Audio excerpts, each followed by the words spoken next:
when it comes to finding peace this year, you need to make space, make room to rebuild, make room to rebuild. I've been through a lot of transitions over the past, I'd say, gosh, 2, 3, 4 years. I guess a lot of us have.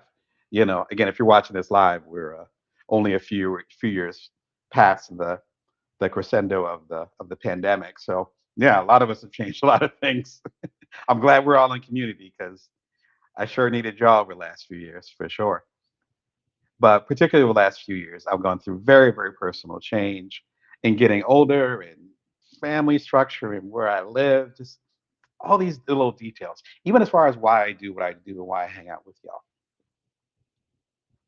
That's hopefully happening with you, to you, but hopefully with you within the context of the stuff that you're doing. Um, that should happen semi regularly.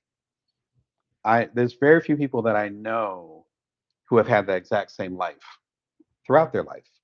Again, particularly when I'm middle aged, particularly when you get to my age, right? If there's going to be these transitions, you need to give space to build room to rebuild. I was just talking to a relative of mine, love you, and I was explaining to them how this past year, last year, was me essentially making room, tilling the soil. I think was a term I used, right? Me and my kids just started planning all kinds of gardening stuff. If you join the newsletter, you already know that because I've written about gardening a couple times. Nothing major, It's not like I have a plot of land, but here and there, peppers and basil and stuff like that. And there's a certain point where you have to till the soil, where you need to turn it. It's not for growth. It's more to, I guess, stimulate things. You're not planting seeds because the till would kind of ruin the seeds, I'd imagine. I'm not a super green thumb, so you can correct me in the comments. But you're going to be tilling. That's what build room to rebuild means. If you want to have a better life, better career, whatever aspect you're looking at, and or you're ready for this period of time of your life to be done. You're ready to move on to the next chapter. I know how you feel. Like I said, a lot of transition the last few years. If you're feeling that, there needs to be a gap in between. It's required. If you don't build a gap now, then whatever hasn't been dealt with, that soil that hasn't been tilled, will come back even stronger later. What I found, at least with my life, is that there often will be a natural gap that happens. I have moved recently over the last couple of years. And so there's that gap of you packing your stuff, you getting to the new place you're going to live, and you unpacking. That is a ritual. That is a process. That's a natural part of the process. Imagine if you didn't unpack anything and you just threw the stuff in the new place. It's not just impractical, right? But you also miss the part of the ritual. There's supposed to be a messy, liminal, gooey gap in there.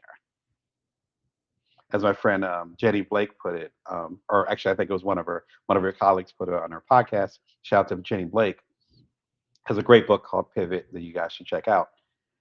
She talks about the process of the chrysalis, which is that gap between a caterpillar and a butterfly. That that messy middle, as we talk about in transition, that messy middle is messy. If we're not giving space for that messy middle, then it's going to be hard to create and find peace in our next step. So you might be ready to move on to the next thing, or you might be into this new thing and it doesn't quite feel right. That might be because you haven't given room to rebuild. So that means maybe if you can, sleeping a little bit later. That might mean meditating.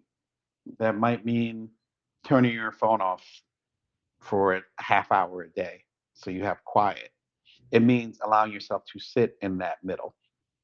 I'm in kind of a middle right now. So, if you're going through that, That's part of the game, and there's not much you can do about it, and more importantly, there's not much you should do about it. In those periods of time where I've lived all across the country, been through a lot of transitions in my life, maybe more than the average person,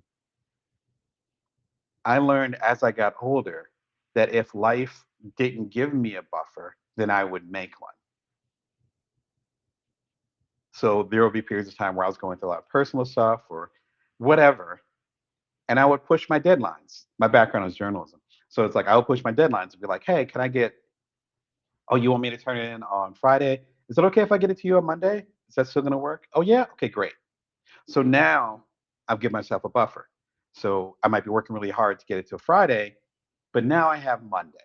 Really simple gems like that, they make a huge difference because when you're in the messy middle, when you're trying to make room to rebuild, that those extra minutes, those extra moments of quiet and peace, they are priceless, and you need them in that period of time more than ever.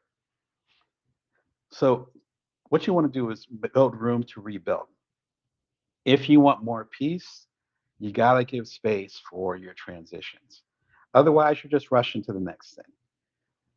Like, you ever have a period of time where you just turn your phone off, or you're out of signal, or your email isn't working? Even if you're on social media, I know it's a meta thing, but even if you're on social media and there'll be a big outage, like Google or AWS, which is Amazon, or the Facebook platform, which is Meta, and all that stuff. And you'll see all these comments about people saying, oh, yeah, I actually get a break from work, or I can actually breathe and all that. Why don't you build that in yourself, particularly if you run your own business? Those of us that are entrepreneurs, we're running a high wire act. We got to make sure that we give ourselves time to breathe. That's one of the strong ways to get peace. Calm, I'm a big fan of it. It's one of my favorite apps. And one of the things that Calm does is it gives you different, what do you call them? They're not quite audiobooks; they're a lot shorter, but like narrations and things like that. And narrations all the way to the sound of rain. As I mentioned in previous episodes, I'm from Atlantic City, so I love the sound of water. So it could be rain or stuff like that. All that kind of setup, it's all in there, all inclusive. I love the Calm app. It's not even an affiliate thing, so I'm not even getting anything out of this other than giving it to you guys. My kids love Calm too, so half the time they'll ask me to go and put on one of the Calm things before they go to sleep and stuff like that. So there's narration, there's stuff for kids, there's stuff for adults like you and I, and there's kind of like that mood sound or music, kind of light ASMR, if you know what I'm talking about.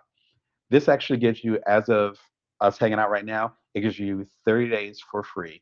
It's on me. Go and check it out. Again, it's one of my favorite apps. This is something that you could use to help get you into that mindset. I meditate every day, almost every day. I meditate most days. We'll put it like that. I go for long walks and all those different things. And those are ways that I can get centered. If you don't have a practice or you're not sure exactly how to center yourself, Calm will be a great place to start. So shout out to Calm. Again, love the app, and I'm glad that I can share it with you guys. So with y'all, is there a particular thing that you might be going through or a particular way that you deal with transition? I'm really curious about that as far as how each of us deals with the chaos of normal life. And within that chaos, are you buffering in time to actually digest? I guess that's the word I'm looking for.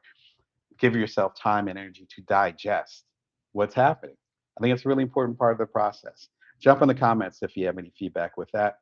I'm entrepreneurial coach Damon Brown. I'm here to help you as a side hustler, so entrepreneur, otherwise a non-traditional entrepreneur. This is Bring Your Worth TV, and we're talking